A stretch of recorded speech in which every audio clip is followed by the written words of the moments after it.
अस्सलाम वालेकुम, welcome back to our YouTube channel the coding world. This is your instructor Umar Naeem. आज हम students operator की एक और टाइप को डिस्कस करेंगे, that is increment and decrement operator.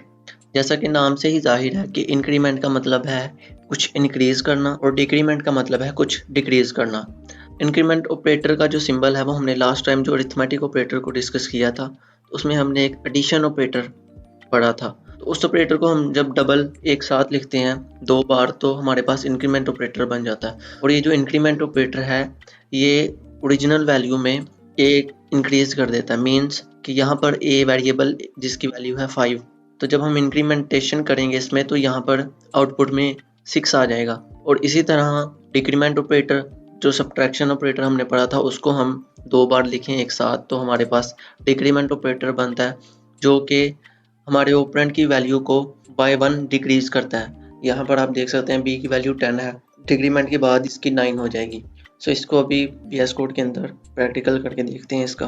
उससे पहले स्टूडेंट्स एक और चीज़ मैं आपको बताऊं कि यहाँ पर आप देख सकते हैं कि ए की राइट साइड पर इंक्रीमेंटेशन है और यहाँ पर बी की राइट साइड पर इंक्रीमेंटेशन है। मैं इसको मेंशन कर देता हूँ।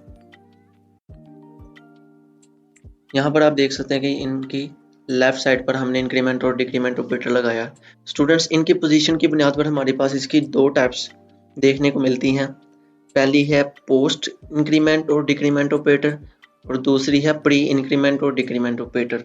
स्टूडेंट्स जब हम पोस्ट इंक्रीमेंट ऑपरेटर अप्लाई करते हैं तो पोस्ट का मतलब है बाद में, तो इसी तरह पहले हमारी ओरिजिनल वैल्यू जो ऑपरेंड की होती है वो प्रिंट होती है, उसके बाद फिर हमारे पास इंक्रीमेंटेशन होती है। जैसा कि आप यहाँ पर देख सकते हैं कि सी हमारे पास एक ऑपरेंड है, ये प्रिंट होगा, उसके बाद इसमें इंक्रीमेंटेशन होगी। बट स्टूडेंट्स आउटपुट में वो इंक्रीमेंटेशन हमें नज़र नहीं आती, लेकिन उस इंक्रीमेंटेशन से एक पूरा प्रोग्राम इफेक्ट होता है। वो भी आपको मैं बताता हूँ VS कोड के अंदर कि ये कैसे होता है। सेम इसी तरह पोस्ट डिक्रीमेंट भी पहले ओरिजिनल वैल्यू को रिटर्न करेगा, प्रिंट करवाएगा और उसमें के अंदर फिर एक को कम करेगा, तो इससे भी कोई चेंज नहीं आता आउटपुट में। बट जो इसका समझ लेगी जो हमें नज़र नहीं आता, जो बैकएंड में है इसकी, उसमें चेंज आ जाता है। और प्री इंक्रीमेंट और डिक्रीमेंट, प्री का मतलब है पहले, तो पहले ये इंक्रीमेंटेशन करता है, यानी कि पहले 1 को ऐड करता है उसके बाद फिर प्रिंट करता है। जैसे यहाँ पर आप देख सकते हैं कि पहले इसने इंक्रीमेंटेशन की और उसके बाद ऑपरेंड के अंदर उसने ऐड करके प्रिंट करवाया। सो इसी तरह डिक्रीमेंटेशन का प्रोसेस भी ऐसे ही होता है। तो चलते हैं हम अपने VS कोड के अंदर, वहाँ पर पोस्ट और प्री के दरमियान जो बेसिक डिफरेंस है वो आपको फिर क्लियर होगा।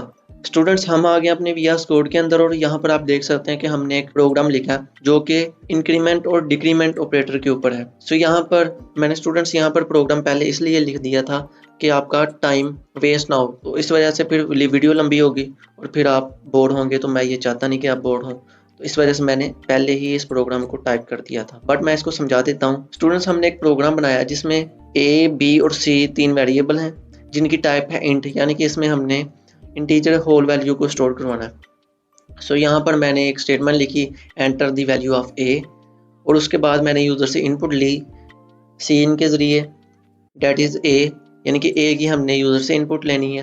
और उसके बाद मैंने पोस्ट इंक्रीमेंटेशन अप्लाई की और यहाँ पर मैंने कमेंट इसको कर दिया अभी फ़िलहाल के लिए, और यहाँ पर मैंने प्री इंक्रीमेंटेशन अप्लाई की एंड देन यहाँ पर इन तीनों वेरिएबल को मैंने प्रिंट करवाया, ये देखने के लिए कि पोस्ट और प्री इंक्रीमेंट आपस में किस तरह डिफरेंट है। सो सबसे पहले हम पोस्ट इंक्रीमेंट को प्रिंट करेंगे। उससे पहले स्टूडेंट मैं आपको एक बात बताऊं। स्टूडेंट्स हमने जैसे कि पढ़ा हुआ पहले कि ये जो असाइनमेंट ऑपरेटर है अपनी राइट वाली जो भी वैल्यू होती है इसके, वो अपने लेफ्ट वाले ऑपरेंड को असाइन कर देता है। सो इस तरह ये जो A++ की वैल्यू है वो B को असाइन कर देगा। तो अब इसको रन करके देखते हैं कि आखिर में जो मैं A की वैल्यू एंटर करूँगा वो इंक्रीमेंट होके वाकई ही B को असाइन होती है या नहीं। सो इसको रन करते हैं। स्टूडेंट्स ये रन हो गया और यहाँ पर मैं वैल्यू एंटर करूँगा A की 5। एंटर को प्रेस करने से पहले मैं आपको एक बात बताऊँ कि पोस्ट का मतलब है बाद में, और इंक्रीमेंटेशन जैसे कि इंक्रीज, तो इसका मतलब है बाद में इंक्रीज होती है वैल्यू। पहले हमारे पास ओरिजिनल वैल्यू प्रिंट होगी उसके बाद फिर इसमें इंक्रीमेंटेशन होगी। तो मैंने 5 यहाँ पर एंटर किया और इसको अभी मैं इसको रन करता हूँ तो हमारे पास A की वैल्यू 6 आई है और B की वैल्यू 5। हालांकि यहाँ पर मैंने पहले बताया था कि ये जो अब इसके राइट साइड पे है उसकी वैल्यू लेफ्ट साइड को साइन करेगा ये, तो इसमें पोस्ट इंक्रीमेंट अप्लाई किया था तो पोस्ट इंक्रीमेंट में क्या होता है कि इंक्रीमेंटेशन तो होती है पहले हो या बाद में, लेकिन यहाँ पर 5 क्यों प्रिंट हुआ है स्टूडेंट्स? अगर आप गौर करें तो 5 इसलिए प्रिंट हुआ है कि पोस्ट इंक्रीमेंट में पहले वैल्यू प्रिंट हो गई थी, उसके बाद उसमें इंक्रीमेंटेशन हुई है। जो पहले वैल्यू प्रिंट हुई थी, असाइनमेंट ऑपरेटर ने बी को असाइन कर दिया, और उसके बाद यहाँ पर आप देख सकते हैं कि जो मैंने ए की वैल्यू प्रिंट की थी वही बी की वैल्यू हमें मिली है। सो स्टूडेंट्स, हमें एक प्रूफ मिल गया कि पोस्ट इंक्रीमेंट में वाकई ही पहले वैल्यू प्रिंट होती है और उसके बाद इंक्रीमेंटेशन होती है उसमें। अब स्टूडेंट्स, हम प्री इंक्रीमेंट को अप्लाई करेंगे। यहाँ पर मैं कर दूंगा बी को कमेंट, एंड यहाँ पर मैं सी का कमेंट रिमूव करूंगा, और जहाँ पर बी की आउटपुट मिल रही थी उसको मैं कमेंट आउट कर दूंगा, और यहाँ पर मैं प्री इंक्रीमेंटेशन का कमेंट रिमूव करूंगा। अब स्टूडेंट्स, यहाँ पर हमारे पास प्री इंक्रीमेंट अप्लाई होगा। प्री इंक्रीमेंट का मतलब यह है कि पहले इंक्रीमेंटेशन होगी, बाद में ए की वैल्यू प्रिंट होगी। अब स्टूडेंट्स, मुझे कमेंट बॉक्स में बताएं कि क्या हमारे पास सी और ए की वैल्यू सेम होगी या डिफरेंट होगी। हम इसको रन करते हैं पहले।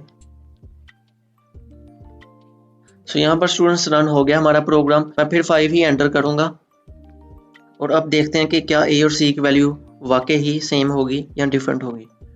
सो यहाँ पर स्टूडेंट्स आप देख सकते हैं कि ए की वैल्यू यहाँ पर सेम आई है। सेम इसलिए है कि प्री इंक्रीमेंटेशन में पहले ही इंक्रीमेंटेशन हुई है और बाद में हमारे पास आउटपुट मिली है। अब यहाँ पर स्टूडेंट्स आउटपुट यहाँ पर 6 आ गई, ठीक है।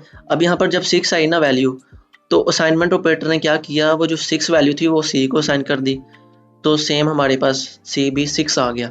अब स्टूडेंट्स, प्री और पोस्ट इंक्रीमेंट को हम इकट्ठा प्रिंट करवाते हैं, तो देखते हैं हमारे पास क्या चेंजिंग आती है। अब इसको हमने रन किया, और अभी हम देखते हैं कि आखिर में इसमें क्या चेंज आया। यहाँ पर मैं फिर से 5 ही एंटर करूंगा, बट इसको अभी आगे प्रोसीड करने के बजाय प्रोग्राम को, मैं इससे पहले आपको एक बात बताऊं कि इसको आपने ध्यान से देखना है। स्टूडेंट्स, C++ में जो वेरिएबल पहले आ रहा हो उसकी वैल्यू पहले प्रिंट होती है। लेट्स से यहाँ पर ए पहले आ रहा, तो पहले ए की वैल्यू प्रिंट होगी। यहाँ पर बी आ रहा है तो बी की वैल्यू प्रिंट होगी, और यहाँ पर भी ऐसे ही है, पहले यहाँ पर बी की वैल्यू प्रिंट होगी। बट हमारे पास जो आउटपुट है वो हमने उसको दूसरे नंबर पर रखा है। इसमें मेन चीज जो मैं आपको बताना चाह रहा हूँ वो ये है कि हमने सी इन को एंटर किया और 5 हमने एंटर कर दिया, यहाँ पर आप देख सकते हैं। अब इसमें जो फंक्शन परफॉर्म होगा ना, वो जैसा कि 5 इसको साइन हो जाएगा बी को।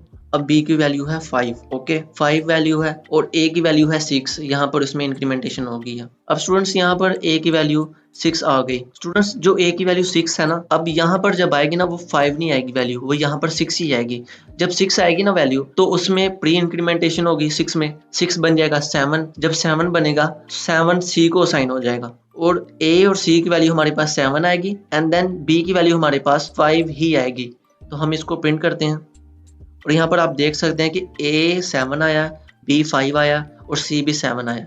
स्टूडेंट्स, मैं उम्मीद करता हूँ कि आपको प्री और पोस्ट का कंसेप्ट समझ में आ गया होगा। सो आपके लिए टास्क ये है कि आपने इस तरह का ही कोई प्रोग्राम बनाना है, और उसमें पोस्ट डिक्रीमेंट और प्री डिक्रीमेंट को यूज़ करते हुए आपने ऐसे वैल्यू प्रिंट करवानी है। सो इसी के साथ आज का लेक्चर हमारा यहीं पर ख़त्म होता है। मिलते हैं हम अपने नेक्स्ट लेक्चर में। थैंक यू एंड अल्लाह हाफिज़।